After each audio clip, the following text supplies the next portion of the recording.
Hi guys, I'm Matt from GBS. Today we're just going to have a quick look at a new product, bit of development we've done into our shock bolts. Purpose of this, obviously, to reduce weight. They look a lot more aesthetically pleasing, and the main reason is obviously to get around the IVA. So if you have a quick look here, some of you might be aware, but we've subsequently reduced the size of the bolt that goes through our shock mounts. We were using a 1/2 inch, we're now down to 10mm. We still retain the same shockers, but we've just got some clever billet alloy spacers that obviously take up the slack for the older chassis, and our Gen 2 chassis now are actually drilled for M10, so obviously these are backwards compatible, whichever car you've got. What we've done here is I've just fitted one of these to the front of the offside. Relatively easy to do, and as you can see there, M10 bolt going through, new in spacers. You've got a countersunk bolt here, which is obviously an I-tensile bolt, and then on the other side we've just got the normal nut. I think we all agree that they look rather trick, relatively inexpensive, and of course no issues come IVA.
Okay, so just at this bit, obviously you need to make sure it's perfectly central.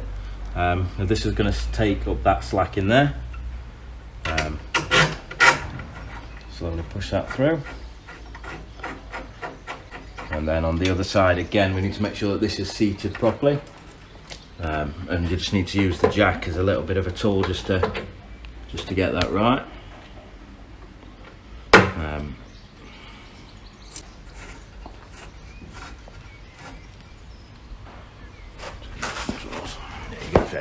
So we just got it through there, the back washer is located in, and then it's just a case of tightening it up.